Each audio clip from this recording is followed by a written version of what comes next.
专业，您心中的平安。本节目由中国平安独家冠名播出。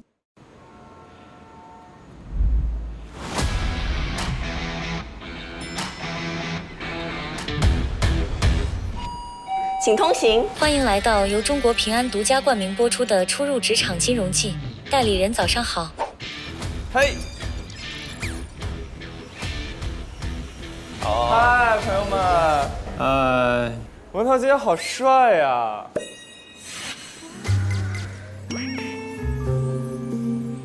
文涛今天能笑吗？不能笑，不能笑，高冷。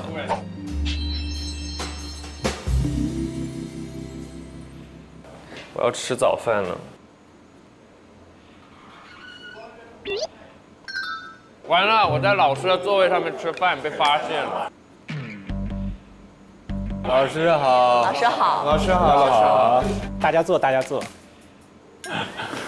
哎呀，不好意思啊，老师，在领导的工位上吃饭，说明我们是一个很开放的公司。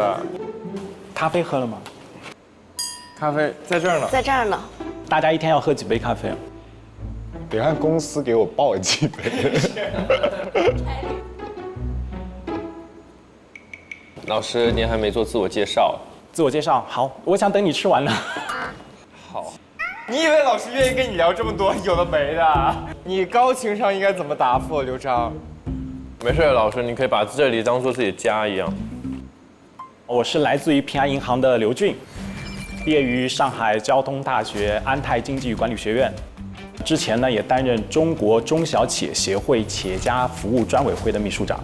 金融从业15年以上，包括券商、财富管理机构，还有银行，对目前境内的金融机构的业态、服务模式会有比较深刻的体会。服务过委托人大概有1000人以上，所以也有丰富的一线的实战经验。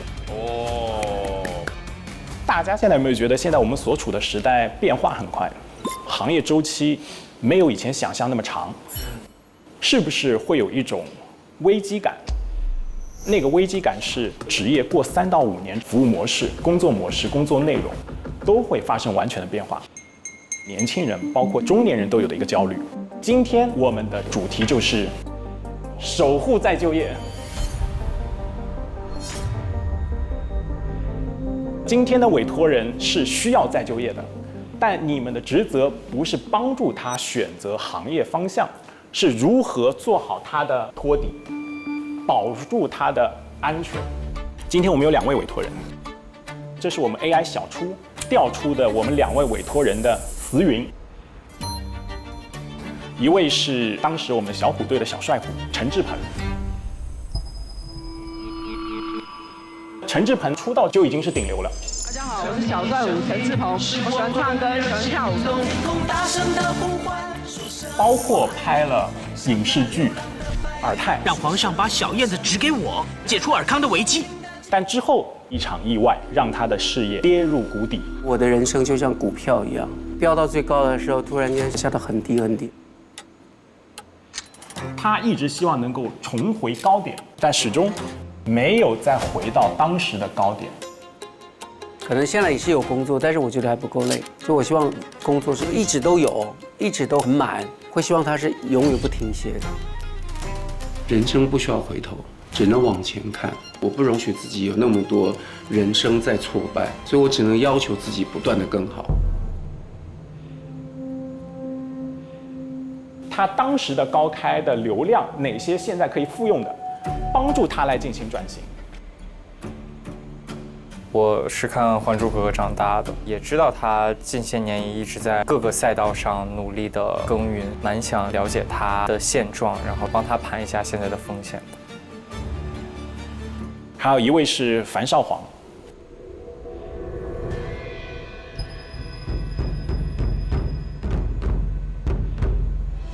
教宗法号虚竹，樊少皇就是《天龙八部》的虚竹。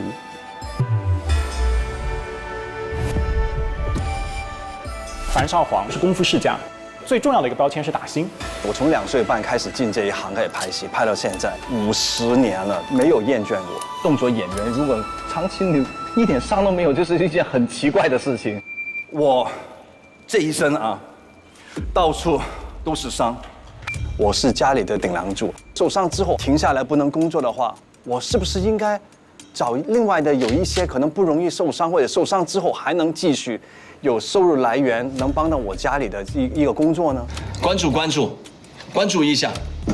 但是他这个标签的烙印又太深，成也萧何，败也萧何。他如果换赛道，结果不尽如意，就一定会有个形象打折。伴随着年纪增长，他一直在寻求转型，但暂时没有收获。我本身是对樊少华老师是有了解的，他有2个女儿嘛，那我觉得我还是可以作为女儿的视角去多分享一些我的观点的。其实这2位委托人都想借现在的赛道来进行转型。回到我们今天主题，守护再就业，如何做好它的托底？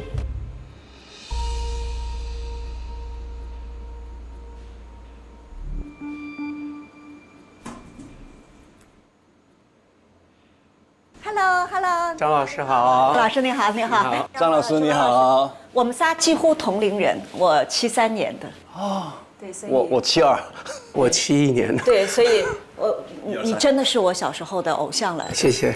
对，然后我特别喜欢虚竹。谢谢。我也喜欢。欢迎来到人身风险防控中心。对，因为我们今天要讨论一些怎么帮2位去做人生转型路上托底的事情。这很重要的，上课啊！但是50多岁还是会很多的迷茫啊。对，就还会有很多要面对变化的事情，那不得有个底。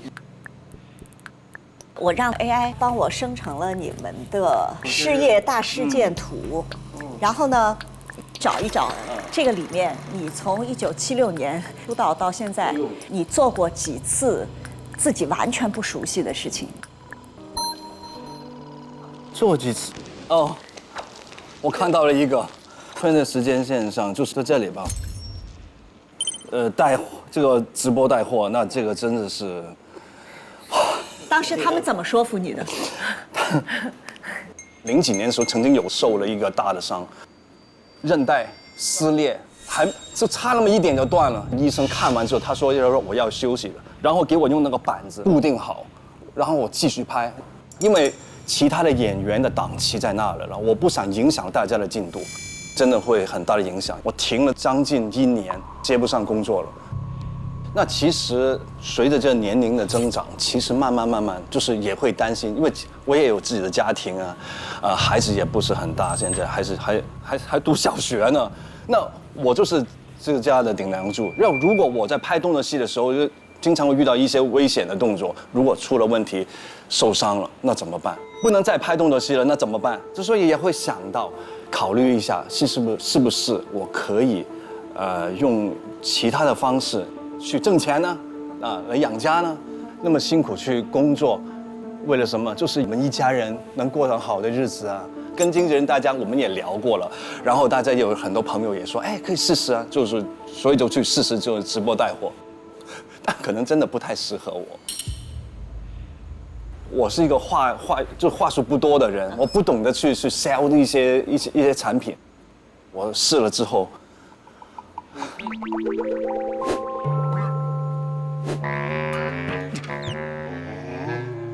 你看他就特别会玩。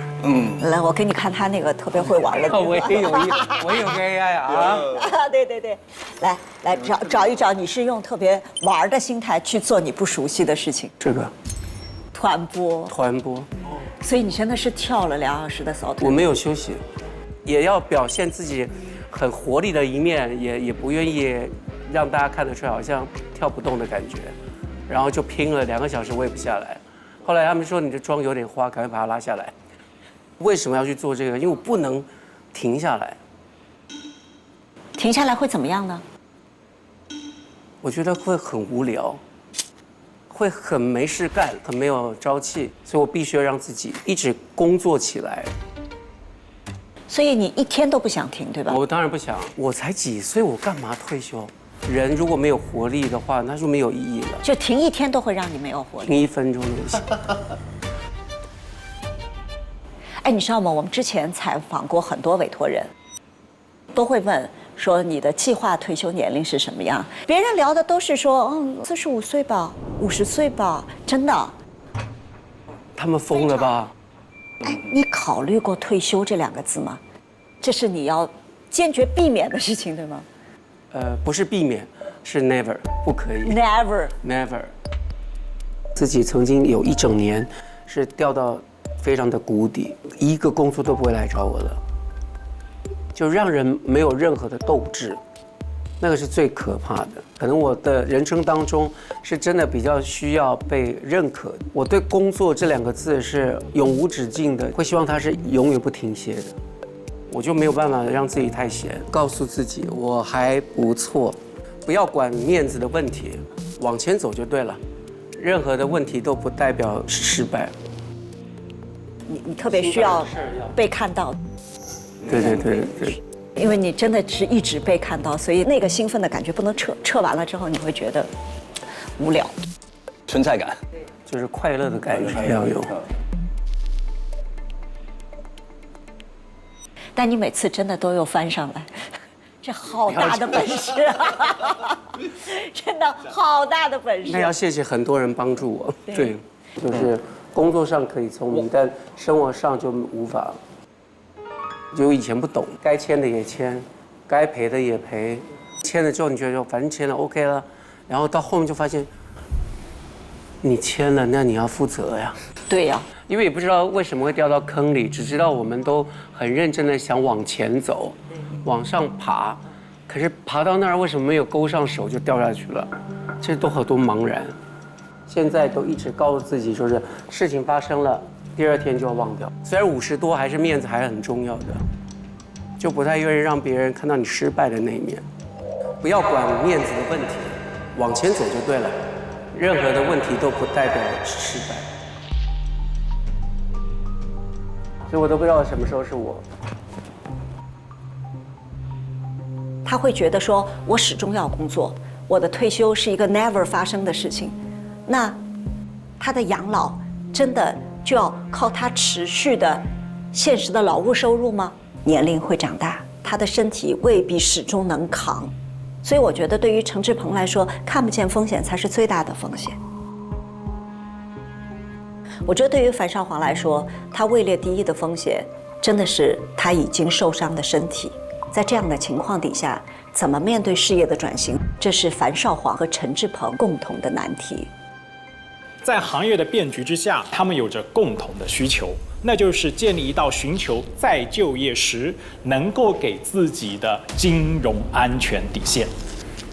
这次模拟情景的分组将由你们共同商议，每位委托人只有3位代理人的名额。选定分组后，你们将专注负责这位委托人的 KYC 和模拟场景，所以负责同一位委托人的代理人既是队友，也是竞争对手。选樊少皇的请举手。我选择了樊少皇老师，有点压力吧，因为小梦的话比较优秀嘛，然后作为竞争对手的话，觉得我很厉害，很有竞争力了。我选陈志朋。好，那我也选陈志朋吧。我也选陈志朋。小时候会听小虎队的歌曲，对他比较熟悉一点。我对文涛和金也很欣赏。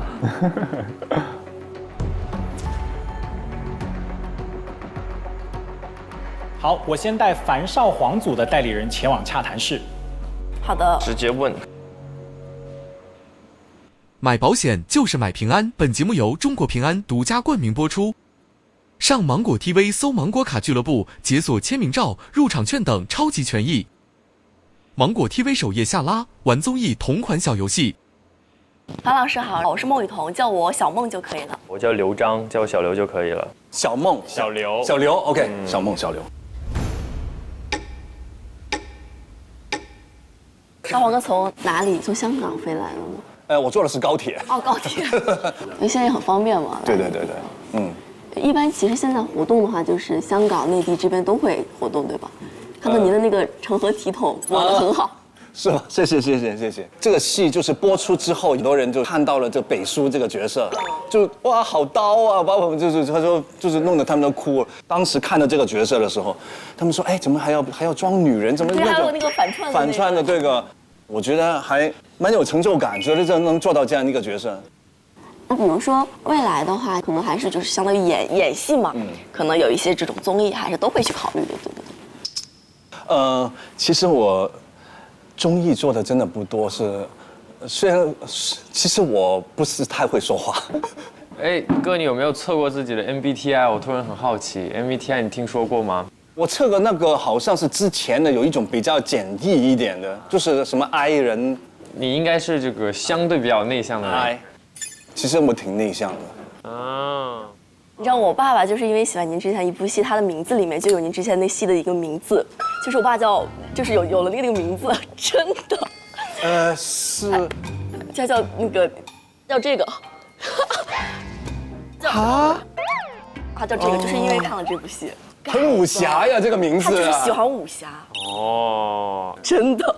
这个好霸气的名字啊！天哪，太有意思了。因为我怕他可能没有一个很自如和舒服的方式，就没有办法敞开更多的信息嘛，所以我会选择从他最近的一些作品分享入手，引导他慢慢的更多的展开话题。哎，你的爸爸也是演员吗？相当于演艺世家。对我爸爸也是演员，他很年轻的时候就是因为喜欢电影，然后就开始演戏这样子。所以其实您小时候也是因为爸爸的影响，所以比较喜欢，比如说武打、武侠文化吗？还是说你是自己对这个很感兴趣？其实这个就是所谓的什么叫原生家庭啊，就是影响是很大的。那个年代最流行的就是武侠片。香港武侠片嘛，也都对对，那个年代是武侠片，从小就是在那戏棚长大，就感觉很正常的，我就喜欢舞刀弄枪的，就这样拍戏。我看过您那个综艺片段，就是您翻身之后有一个那个动作，那个是怎么瞄准？那个很厉害，就是一个转身，然后啪。是香港一个电视台，就原地起的干拔一个360开枪。拍拍哎，大哥哎，哇哇，掌聲鼓勵！在那一場表演裡面，干拔單提就是一口氣翻了18個。哦，就一直就是這樣。對，那是真的很考體能的。對，就是干拔。我提示你們，他的小腿韌帶撕裂過。哦，也是因為這個高難度的動作。拍戲的時候經常會遇到這種情況，所以為什麼就說年紀現在慢慢就是漸長的時候，我這樣再去拼，如果我再受傷，但是我孩子還那麼小。我也是個家裡的頂梁柱，就會想到我是不是除了做拍戲之外，其實是不是可以有別的一些工作啊，一些行業也可以讓我去發展一下，哪怕是真是大家來時，就是我真的有什麼就不能再拍打戲了，哎，其實還有其他的可以去有一個收入的來源。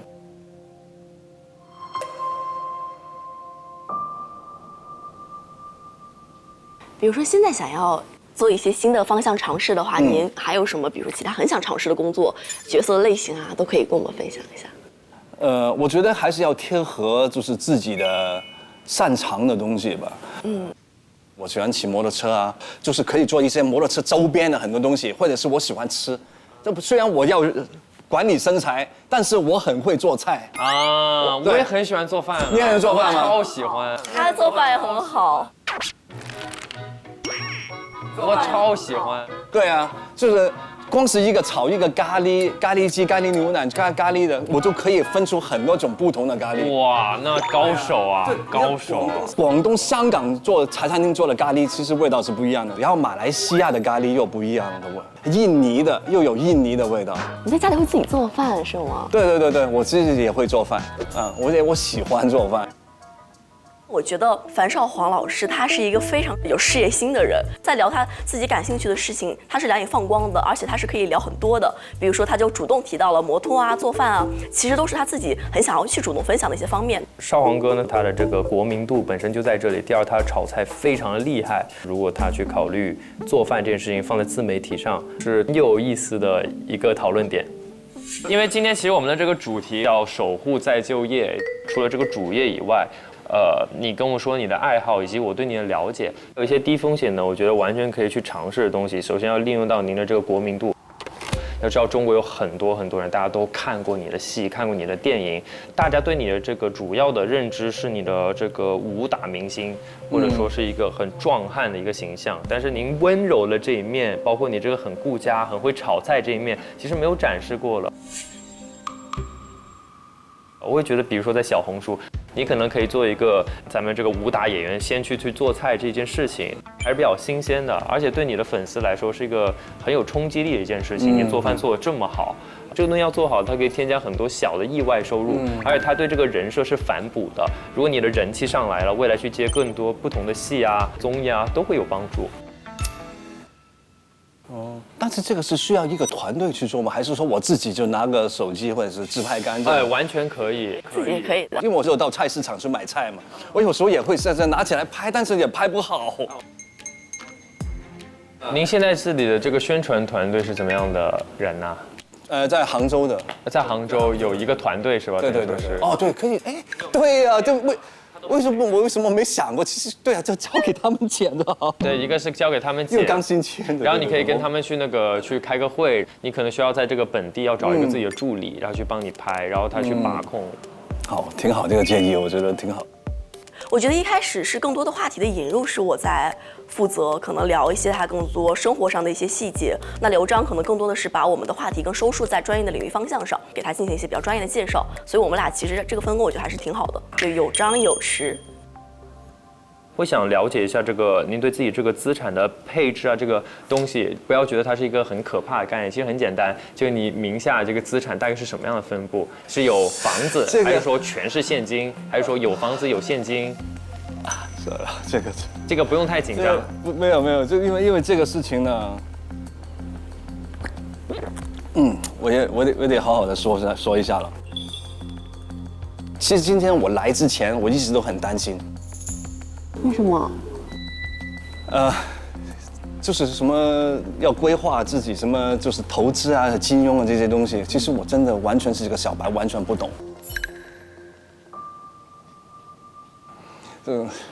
说起来真的很惭愧啊，就是我数学差到什么程度呢？就是从小学开始，我就是考试就没有及格过，所以那么多年来，被我身边的一些所谓的什么兄弟啊、徒弟啊，被骗了不少。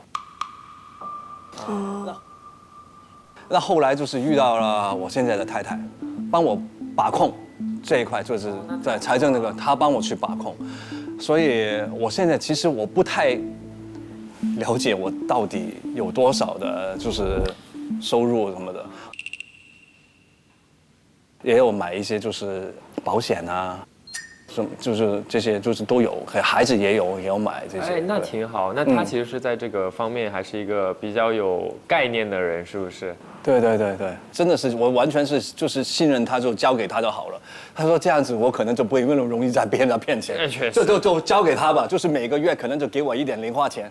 平常就买一些自己爱好的什么摩托车的一些配件啊，什么就是吃饭跟朋友玩了就好了。他说如果真的要买带件东西，就是截图报销就好，报销吧。我很好奇您的过去的这个投资失败经历，可以分享一下吗？我也有点好奇，我都有点好奇。没有，就是不懂，你之前也就不是也投了一些戏嘛，没想到最后根本不是那么简单，等那个戏。要真的卖出去平台了，然后再卖到这卖那了，那个钱回来了，没想到中间有一个发行商，他直接拿着钱跑路了。跑路了？对啊，到国外去了，现在还在，我们还要打官司。打官司的时候钱拿回来了吗？没拿回来。没，他就没钱啊，你怎么拿他没辙？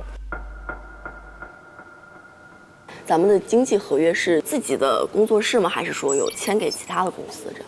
就是一个是刚才我说到这杭州那个杭州的商务的会交给他们。其实呢，另外还有一个就是之前的一个商务的一个经纪人。那后来就是因为我们合作了都有20多年了。就是他是你的经纪人。经纪人等于是对。爸爸妈妈现在是80多岁了吗？对，我爸爸已经89了。然后他们也都居住在香港，是不是？未来居住在香港，但他们两个早就分开了，所以我爸爸我也没多过问，就是他有他自己的一个新的一个幸福的生活，所以我也没多过问他的。对。那您母亲的话是杨老师，您在这个？对，我这边也会有时候也会给他一些，生活上会给他一些钱。对。那我是这样子去说，就有一个东西，我们必须把话说的稍微不太好听一点点，就是我们说个最糟糕的一个情况，万一您意外的离开的情况下，那这笔钱的遗一半的钱首先给配偶，然后剩下50%的钱就是作为遗产是均分给您的孩子，然后您的母亲和父亲。所以提前我们也可以去做一个准备。比如说有一个东西叫寿险，寿险就是在这个规定时间内，万一有意外去世了，那这笔钱它是给到谁？它在这个保险里面可以规定的非常清楚。那我们提前是不得不把这些丑话说在前头都准备好的。小刘他说到了，你有没有想过，就是自己如果真的是出了什么意外之后，然后人没了，但是你这个财产是怎么去分配呢？哎，这个真的我从来没想过那么往后的一个未来的这个事情，我觉得还真的是挺好的，我没想到的问题。未来的话，您跟您太太还有女儿应该都会在香港继续生活吧？不会考虑到搬城市？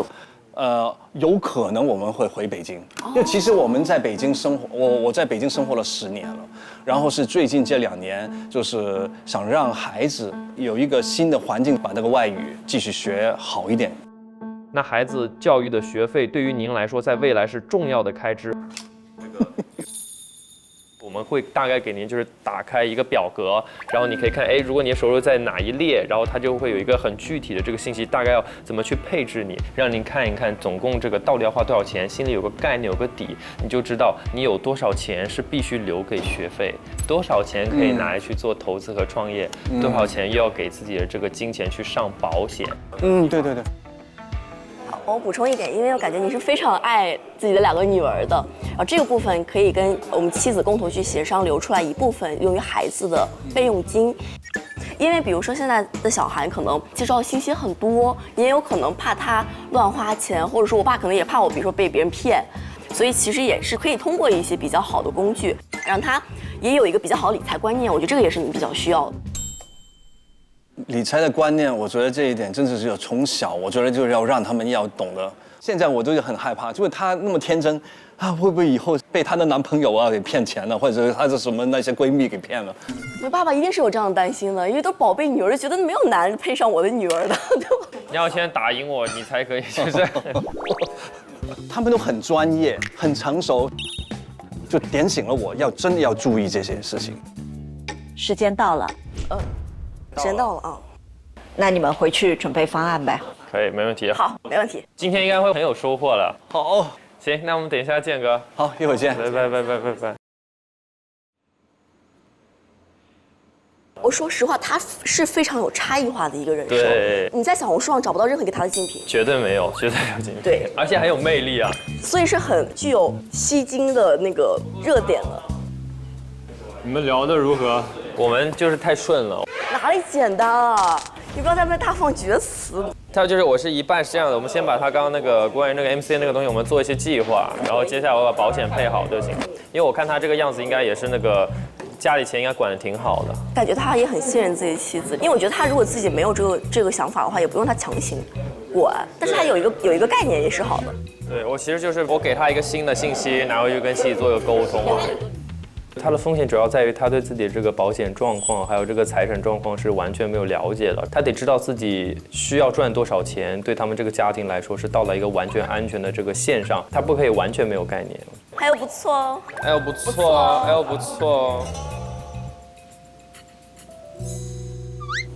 那谁把我充电线拔掉了？你检查一下 PPT 没被删掉吧？趁孟雨桐出去的时候改他方案。要回来，他一说谁改我方案你就哭。是。其实我觉得 Cindy 其实是一个特别好的委托人，他说的很好，而他很有自己的想法，有个性，很有个性。但是没有一个委托人能够超越小精灵。哎，火树来这个应该蛮好玩的。让他跟你上课，对他不能跟我们聊，他必须得跟你聊。我好期待刘璋给他讲保险时候的他的反应，我有点害怕。他反驳型人格。那会存钱吗？小孩来了以后？小孩来了，他打出来了。我不要，我不要。呀，马上就是今天的工作重头戏了，我们一起来一点喜之郎举弱果冻怎么样？大家一起打打气，来，一人一个。谢谢涛哥。哇，你看，把我的爱和关心分给大家，我们一起加油。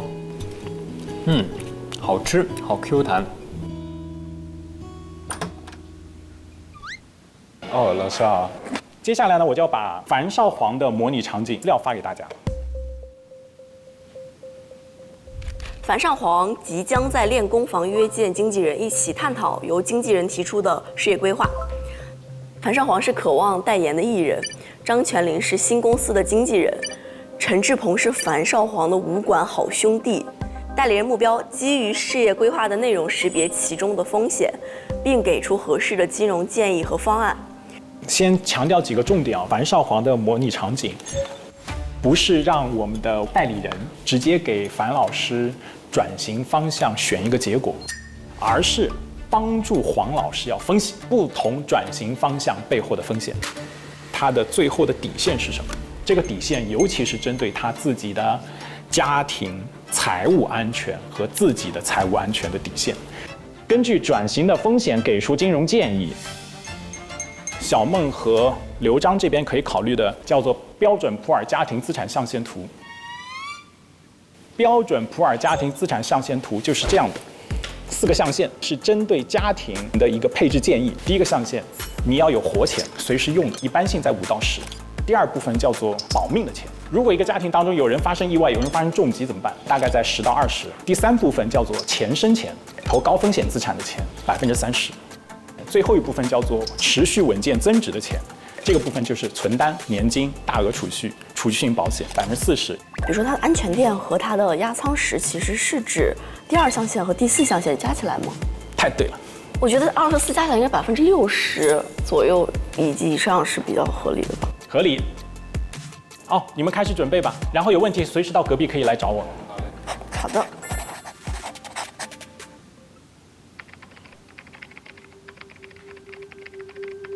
在短期之内，只有比较紧张的一个时间之内，我想要抓住委托人的心，我可能要设计一些亮点，尽我可能我比较擅长的方向。老师，我在等您好。其实我就是想问，因为我们主要是还是根据他本身的事业转型做一些规划嘛。就我现在想到金融风险和方案只是这些，老师还没有什么别的建议？他的转型的风险，首先第一个 IP 有风险，他的公众形象风险，然后还有商业风险。商业风险指的是他做一些投资上的风险吗？商业风险是指商业纠纷。那这个部分其实都是他的经纪人在帮他打理的，他其实好像没有太。对，看他转型方向。哦，明白了。哦，对，老师，我想有个问题，因为他本身他的跟影视公司合作，影视公司会给他买一些本身的人身意外险的，对不对？应该是让影视公司和经纪公司来买，对的，不是他个人去买。然后买的这个叫人身意外险，其实叫高危职业意外险。明白。好，不客气，待会儿见。待会儿见。加油。加油。我比我想象的要复杂一些 ，AK。什么复杂？相当于是有很多个方向，然后每一个方向里面，我们去梳理，就是挑出来它的风险，然后再给方案。比如说他给我写的就是一些，比如说 IP 风险、商业风险，我给你看。哦哟，你居然对你的这个竞争对手这么好啊！那你还给我吧，你别看了。给了就不能拿回去了。但我觉得还是有这个轻重缓急，它最重要就是现金流，现金流绝对不能断。财务的安全垫嘛，老师讲这个。就主要是这个财务这个块，然后其实这个商业风险什么的，倒是有别人去替他卡。他有自己的整个经纪人团队嘛，然后还有自己的律师。对。因为他们家所有的赚钱这件事情压在他头上，然后他又是一个武打明星，会担心有一天他演不动了、打不动了，一旦钱中断，那是很危险的一件事情，所以需要一个比较好的保险组合，帮助他把这个风险给移除。我尽我可能我比较擅长的方向，比如说内容创作上，我可以给到他一些比较具体的建议，在这个过程当中有哪些风险，哪些点是红线是不能碰的，他会知道以后可能怎么样更好的去规避。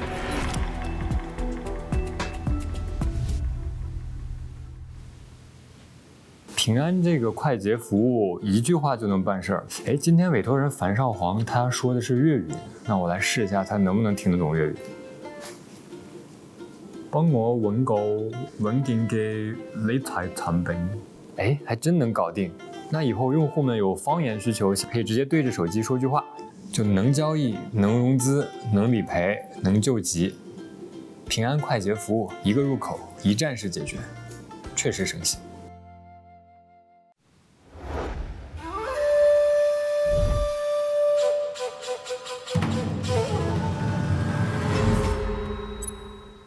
噔噔噔噔！哇！怎么样？让我看看，我觉得好有意思。哎，这个就是我的，这是你的武馆。我的武馆。你喜欢你的武馆吗？不错啊，这个感觉挺好的。这个好有电影感，而且很有氛围感。这个木桩，这不是咏春的那个吗？咏春的木桩，咏春的对，这个或者是女孩打，因为它这个比较低。是女生。对，这女生。你看这个是要高一点的，这个不一样。哦，这是男生的。对，你看。哦，他，我踩住你。你揍他来。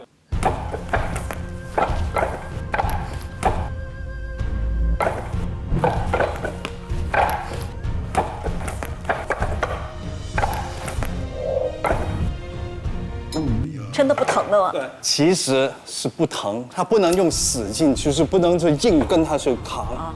那咏春它其实讲究的是四两拨千斤，它里边就是很多就是这些，看，里边还有腿。哦，这个好有意思。怎么样？18般武器。哇，还有哪个你会耍的？让我们看一下吧。我看看啊，那个剑可以了。我们看一下，我们靠脸吃饭的要远一点。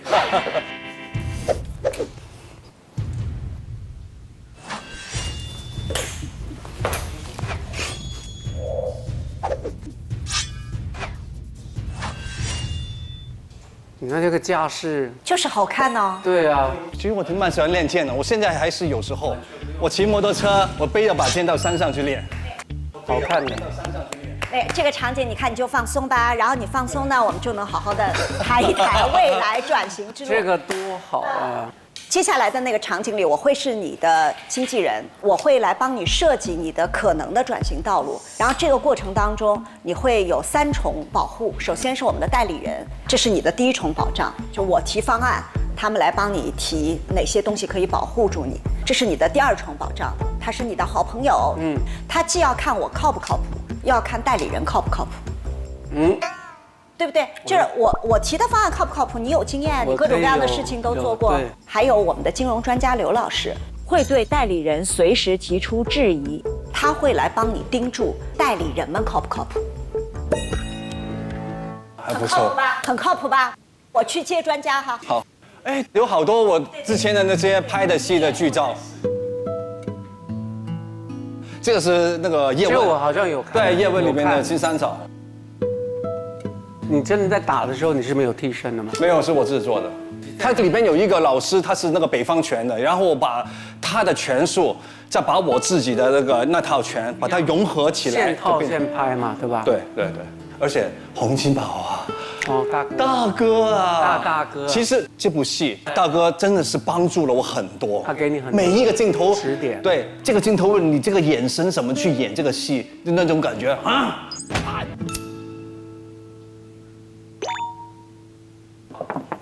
哎呦哇 ，Hello， 两位哥，俊男美女，害怕，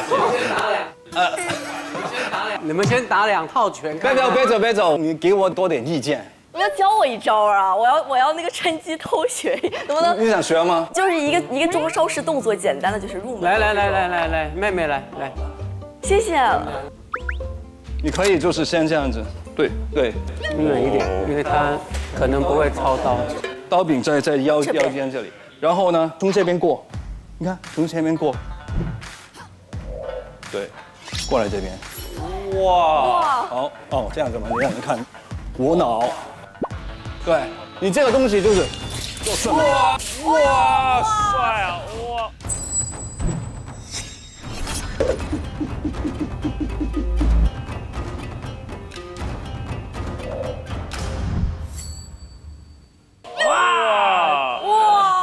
肉哇！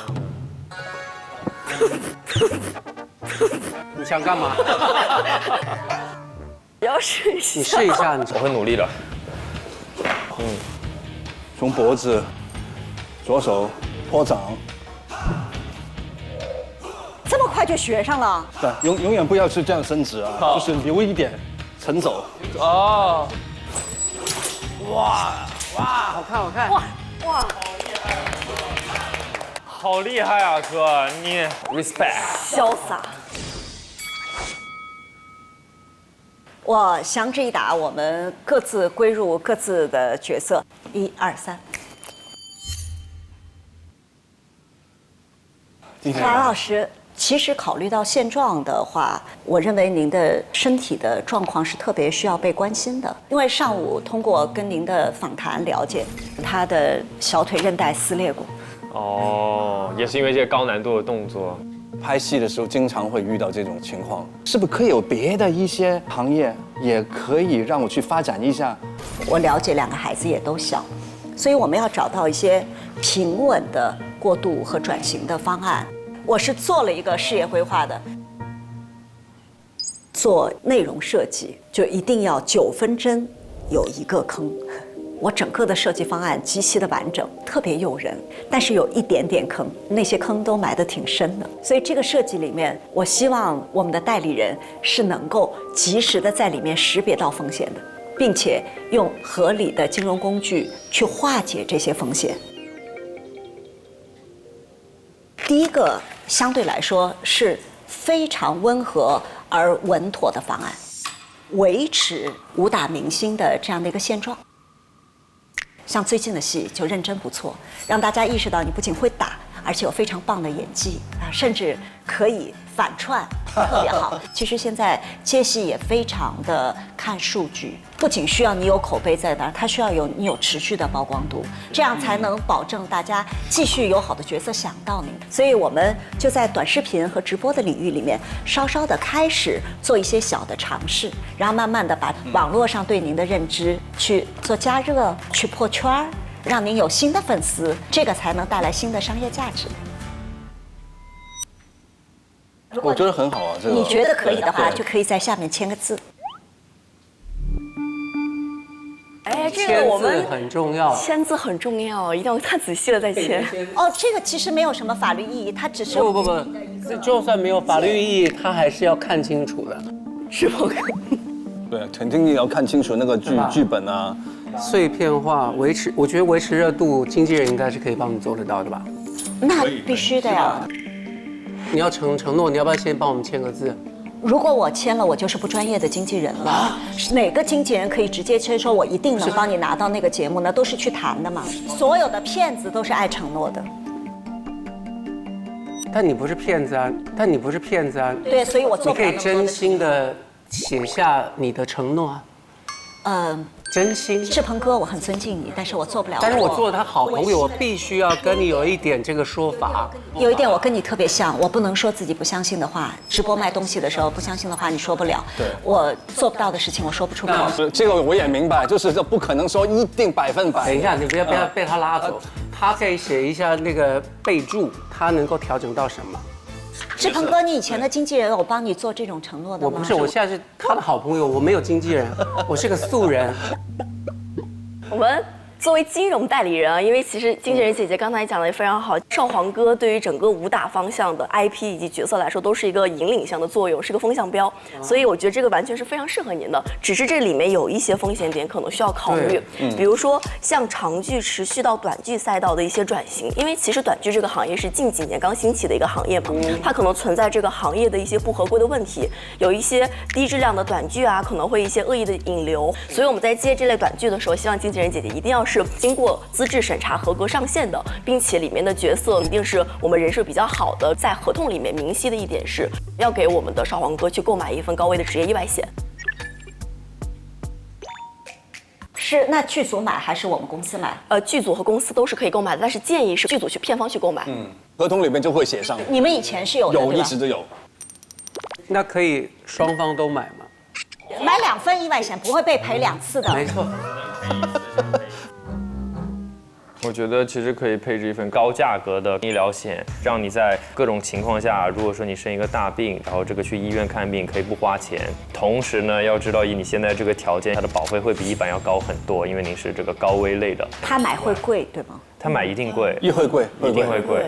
当时也是，我记得我就是因为这个拉威亚这种出意外，就骨裂，就摔的都骨裂。天哪！这个石板地，他就是要转体2圈这样拉完，然后拍了几条。导演说不错啊，能不能来3圈？我说那来吧。但是3圈他拉的时候呢，它的高度跟2圈是一样的，所以到了第3圈的时候，速度3圈这样的惯例在一只脚趾头上面，哎呀，就装上去了。最后因为是我们在半山上，他们要把我背着才能下山，再坐车到医院。一照里边的骨裂了。第2天继续拍啊，坐在轮椅上面拍半身还在打。用轮椅拍戏的事情让我还是很震撼，很值得尊敬的一件事情。说实话，也让人捏一把汗。演戏这件事情里面的风险很高，他任兴刚和整个家庭的现金流还是强关联的。哪一天他倒了，这还是挺危险的。首先，我想第一个提问代理人的是，樊老师的职业目前来看是属于保险行业认定的是几类职业？5到6类这个高危的。对，樊老师因为他是打星，在保险认定是5到6类职业，我们叫高危职业。大部分的保险公司有可能会被拒保，就是意外啊，所以他买不了意外险，对吗？可以按照那个项目去买，偏方是可以去买的。代理人提的是对的，就是加一个前提，是需要团体机构。制片方、经纪公司可以进行意外险的购买，这个叫做高危人群意外险购买。那他万一不能工作了，我的收入中断怎么办呢？经纪人找点别的活干，找点别的活干。对啊，你没有受伤啊？不是你受伤，我受伤啊！现在最后受伤的只有我一个人呢。刚刚其实我们代理人已经提到了医疗险，医疗险项下有一个叫紧急救援。紧急救援的第一件事情是发生在任何场景、任何地域的突发状况，能够第一时间送到医疗处置基地，缩短当中的医疗救治之间的时间差。对，就不要人背你下去。第二件事呢，它提供康复期间的资金的支付，就是超过医疗费吗？超过医疗费，超过医疗费那还，所以这个是医疗险项下最大的2个作用。对的。下面这个为您设计的转型方向，就是一个非常实用的方向了。我是觉得您会迎来您的事业的新的高峰。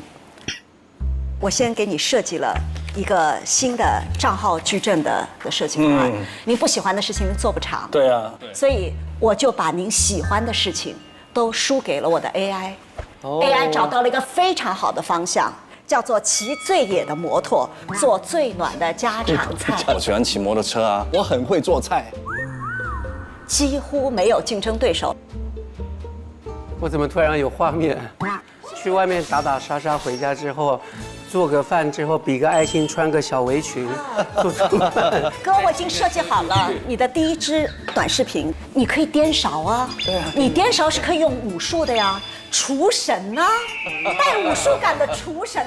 这个赛道上真的没有人哎。这个概念特别好，这经纪人特别厉害。对，而且这些动作不会伤到你的腰的。对，伤不了腰，对吧？颠锅是真的是有必要的，其实他不是耍帅，他真的不是耍帅，因为你的火候要够大，你看炒菜才会好吃。但是你眼里有光。你看你之前的直播完全不是你不会直播，是没找到你熟悉的领域。你是不是说服了你？是有点真的是说服我了，我都帮你被说服了，我都被自己感动了。确实有一说一，这个要给你点掌声。确实真的蛮好的。当然要做这些账号的话，我有些基本的安排。前3个月的工作呢，大致是这样的：每一个账号是1个月15条的更新。也就是说2天一定要更新1条。没有这个频率的话是做不上去的。他们不能合并在同一个。他自己也做账号，他知道的。我不是好几个账号，我只有一个账号。刚才少皇哥点出一个问题，就是它是矩阵，它其实很消耗你的时间精力，因为我们还有主页，一个月15条。如果做这个呢，其他的工作就要放一放了。我实话实说。但是这个不是副业吗？副业吗？你真的按照这个前景来说，它值得当主业。但是如果试了直播之后，就变得没有人找他拍戏怎么办？这个其实第一步，首先是做短视频，短视频做出一定的量来，我们才会上直播。每一条大概多长时间？我们早期还是要按照比较精品的拍摄的方式，一条拍2个小时是要的。一天2个小时只是拍一条哦，那这个加一天要拍6个小时。最开始做这个东西，目标不是保护身体吗？时间很明显不合理，它有点本末倒置了。本身做这个是为了保护他的身体健康，做到这个程度就没有意义了。快点推，15条太多了。经纪人，然后稍等，我把事情说完。其他的那个玉彤，如果跑出来热门的，不要犹豫开直播，差不多每天都要开一下，以保证这个账号的热度。经纪人姐姐是这样的，我觉得刚才姐姐说的很对的一点是，我们确实可能需要在前期的时候去测一下账号的方向是什么。但是我从2个方向上给少皇哥一个建议，首先是工作强度上，那我们在维持本身武打明星的这个拍戏的强度，我还是不建议在前期全投入的去做短视频这个事情，我们可以轻量化的冷启动，轻量化，一期可以先拍1条，我们去试一试。但是这3个方向我们可以各拍1条，这样我们去测一下市场反馈对你哪条是更好的。对呀，太多了吧，这我完全可以放弃，我就不用再拍戏。我觉得我是你的经纪人，我对你的结果负责任，站在旁边说的都很轻松的。情景模拟的过程当中，最大的难点是经纪人啊，这个经纪人还是比较强势的。我们2个能够做到的就是见招拆招。但是如果你想走出事业的第2高峰，不做这件事情是很难测得出来的。这句话好吸引人啊！所以我们在试的时候，其实应该是循序渐进。然后以及我刚才听到姐姐说，可能要做一些直播带货，但是非常容易出现风险。所以其实我给你的建议是，我们在做一些商业合作的时候，我们增加一些条款，比如说第3方的责任险。那这个时候我们在进行一些食品代言和商务合作的时候，是由保险公司来进行理赔的，并且我们可以有一个比较好的公关的流程。这个我觉得是在这个期间是一定要做的一个事情。直播商务的部分可能涉及到一些品牌的资质、产品的质量，可能会影响它本身作为明星的一个名誉的问题，所以经纪公司要进行一个品牌资质的审查，包括在合同上要规范清楚。你知道，在互联网上创造单波流量不是本事，接住流量，让流量持续下来才是本事。这个时间我们会设计8小时的直播，辛苦一点，所以连播3个月不能停。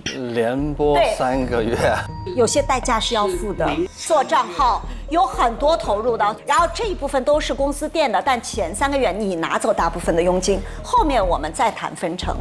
这样你先落袋为安，让你的辛苦物有所值。大部分是指多少呢？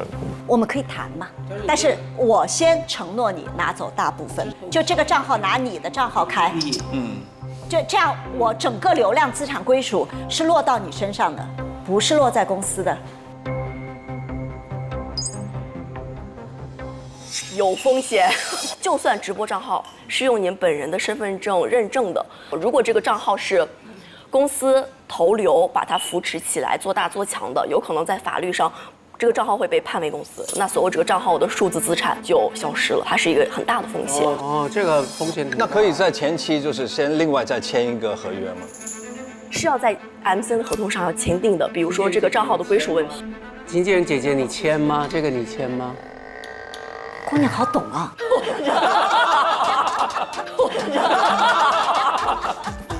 你看，我看好您，这些都是特别好的账号的基本素质，交给公司就好了。不行，所以不可以。因为涉及到个人和公司，它可能会有一些成本的混同，所以一定要在合同里面规避清楚。可我觉得责权利是对等的。您要是前期的成本都您出呢，我其实就从您这儿分个经纪约就好了。然后那个如果都是公司出呢，的确我们需要谈一下。好，可以谈一下了，但是要谈清楚哦。整个这个团队3-5个人是打不住的，差不多要个35个人左右吧。35个人？如果要开这么一个公司，没有35个人做直播是不可能的。太多了吧，专业的直播团队里面可能确实需要10几个人，但是我觉得我们从零启动、冷启动的方式，以节约成本的角度考虑，慢慢转型的话，短视频团队其实1-2个人就好了。你提前不把人码到位不行的，35个人，亲爱的，我已经码过了，非常的省了。有一半在那边点赞吗？一半在那点赞是吧？是这样吗？对不对？其实应该不需要这么多人吧？我知道他懂，我不知道他这么懂，就包括运营的数据、渐进式的方案，对做账号的人的身体挑战、数字资产的归拢，然后跟你的代理方之间的合作可能有的法律风险，那的确是懂啊。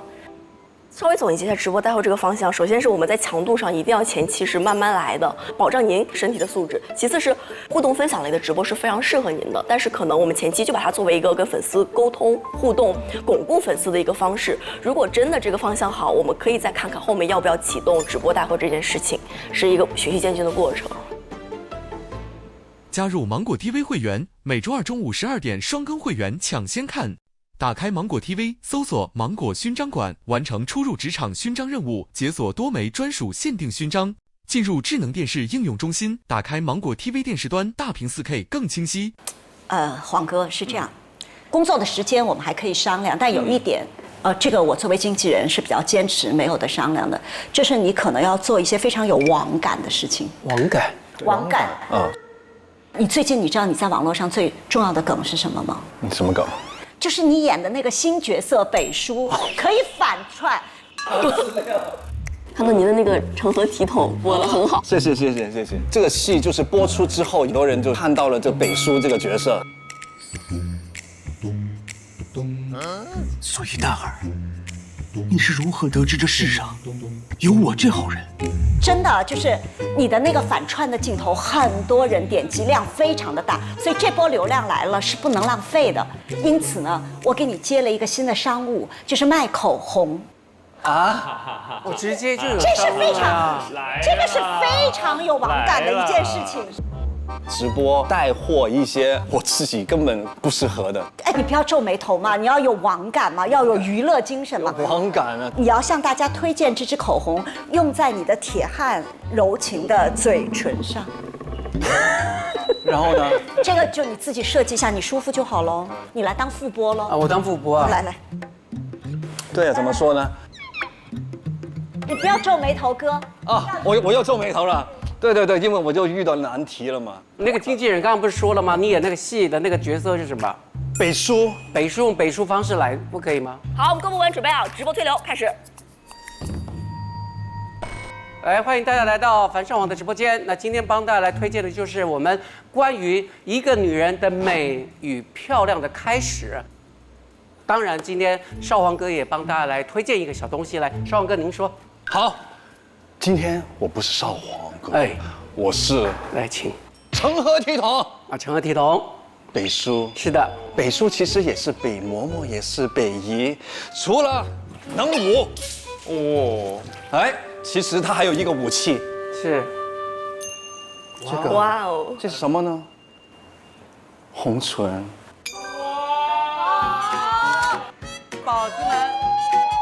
宝子们喜欢的话，点赞、点关注，帮我们少皇哥点人气，点人气。好，都抬起起来。我买了。美，总要付出代价的。哇，好不好看？炸了，太牛了！值得的。樊少皇老师口红的那个演绎让我觉得他是个非常有网感的人，而且他的反差太大了，就是他是一个很强壮一个硬汉，但他内心就很温柔，而且他完全对这个做口红这件事情他完全没有任何羞耻心，这些东西我觉得都是很优秀的。基于刚刚这个樊老师的表现，我决定全面倒戈。我这太优秀了呀！而且其实是这样子的，就是你看他这个有个3个月的这个准备期嘛，我觉得他不是完全不能做的呀。我说实话也很感染，很种草。就这个是破圈用的，不是长期呈现流量。不能长期的，但是这个 AI 是可以长期的，可以长期的。这个是确实很贴合我的自己的生活，我的那个爱好。专业的。然后我们听一听第3个方案呢？好。那第3个方案就是完全符合您的热爱、胜任和有意义。除了您，别人干不了，那就是空腹教育。功夫教育。对。因为我觉得这个对于像您这样有功夫在身的演员来说，是一条更长的职业道路。等到您吊威亚吊不动的时候，这个职业可以一直干，因为您可以控制您的动作幅度，可以带徒弟，对吧？对。所以这个事情是没错。然后您主要用到的是您的个人 IP， 大家相信说我的功夫跟谁学的，这事儿特别重要。其实呢，我就是很多年前，10几年前、20年前就已经有很多的就朋友跟我说，哎，少王你要不要开一个武馆？因为大家肯定都会，就是他们的父母也好，就是他们肯定冲着你来。但那时候其实我第一就是那时候年轻，而且也很忙啊，拍戏，我就担心一个问题，用了我的名字开的这个武馆，但是大家的渴望是看到是我来武馆来教的，是的。但我有没有那么多时间能留在那个武馆呢？如果到时候经常也不在武馆，哇，我带了孩子来学的，怎么不是樊少皇在那里教我的孩子呢？就会担心这个问题，所以我迟迟没有去做这个事。我觉得就是未来，就你原来拍戏的时候不做这事儿，我都能理解。但是总有一天，你的身体并不适合持续的这样高风险的拍戏，那这个就是退路。可以尝试这个退路。但有一点我非常的坚持，就你不真心的去做这个教育，大家是不会相信的。你只是一块广告招牌。对呀，对呀。所以如果你真的决定要做这件事情，就要真的不接戏了。就要从场馆的选址打磨标准化的功夫课程，亲自下场，以保证我们这个课的确是由您教的。第2件事情，就前面半年没有立刻盈利的，因为你这个成本都在里面，所以呢，我们还是要熬口碑。然后第3个就是你要压点钱在里面，就是你完全没掏钱，只掏了你的 IP 的，我觉得这个教育不够厚重。就不让大家相信，但凡你掏点钱，多多少少咱可以商量，就是这个才会让人信任呢。然后，但是归属啊，咱说，但是经纪人可以投嘛？对啊，这你会投吗？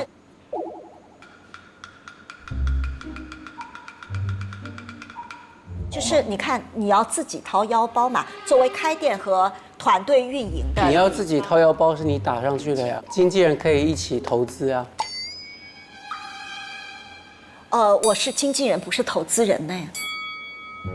哎，那其实我们可以找投资方啊，就是对，我可以帮你去找投资方，你说的非常对。投的那个比例，这也是一个方法，这也是一个方法。但是首先，经纪人可以投一点再去拉人嘛。我毕竟是一个经纪人，不是那个投资人。经纪人也可以多方面去尝试。哥喝茶，哥喝茶。你们有啥意见吗？哇，这个半年的绝对空白期啊，确实需要冷静一下。我是这样的，每个人要去发挥自己最擅长的事情。那就是以我对樊哥的这个了解啊，你绝对不擅长的事情就是做生意啊。这个我实在不建议你去开一个武馆。华南地区需要您啊，华南地区需要您啊。是你需要他啊，我感觉。我持一个反对意见。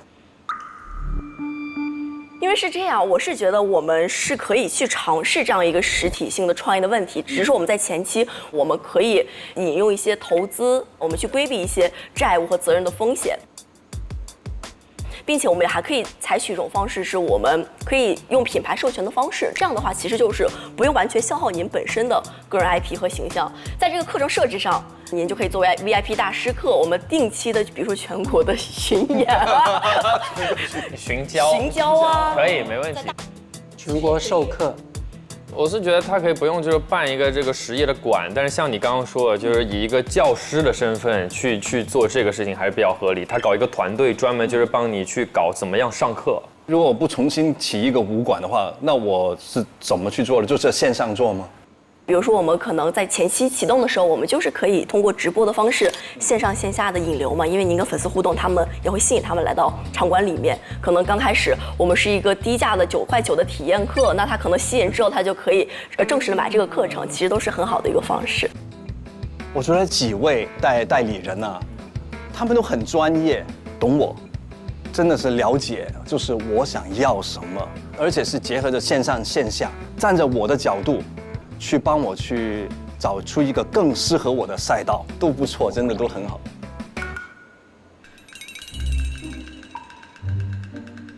但是你看，如果家长来了发现不是樊少皇亲自带的，会不满意啊。所以他可以全国寻教嘛，他打造的就是这个教师的 IP。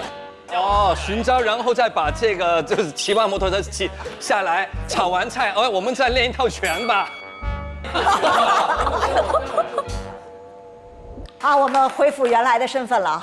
就是我发现经纪人的工作已经被他抢走了，我必须喊停。对不起，对不起。二位其实非常不错，二位不仅有经纪人的潜质，也有代理人和金融顾问的潜质，已经是跨业发展了，非常不错。代理人刘璋他还是能够跳跃思维的，您认为这个是可行的，我绝对支持你可行。可行在哪里？这个特质一定要保持下去，这是蛮好的。然后小梦这边呢，就是你的优势是在于打造了一个全方位的一个矩阵图，然后你们有共同的一个优势，这个优势点就是二位其实都把底仓考虑进去了，这是最关键。就我特别喜欢在交锋当中能够让我的委托人受益，就是你会发现你藏得挺深的坑，但是他们真的找到了。脱离金融产品的坑，他们也有现实的经验可以帮助到委托人，好棒哦！他们好专业，现在。谢谢。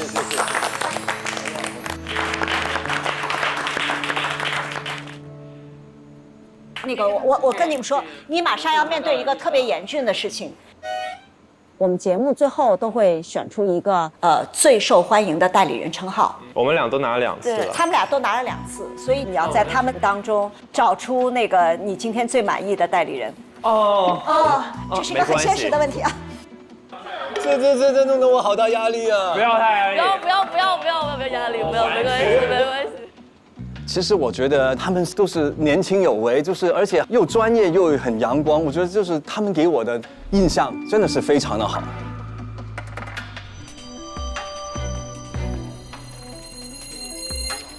好了，很残忍，真的好残忍。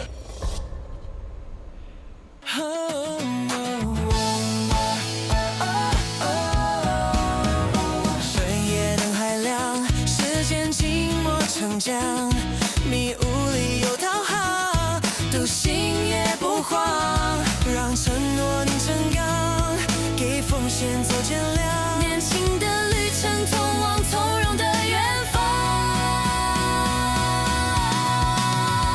青春如灯，爱是归航，波浪甲方安然向阳，规划为营照亮迷茫，青春作伴不负双光，让未来见证守护的力量。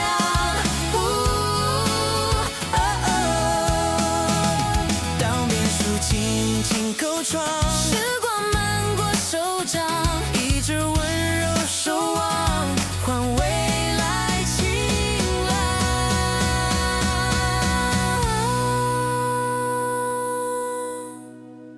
更多精彩内容尽在新浪娱乐微博综艺新浪综艺。上微博关注节目官微初入职场金融季，解锁更多独家互动和幕后花絮。上微博带话题初入职场金融季发博讨论，有机会获得节目嘉宾专属回应。独家中文百科合作平台，上百度搜索初入职场金融季，精彩内容尽在百度百科。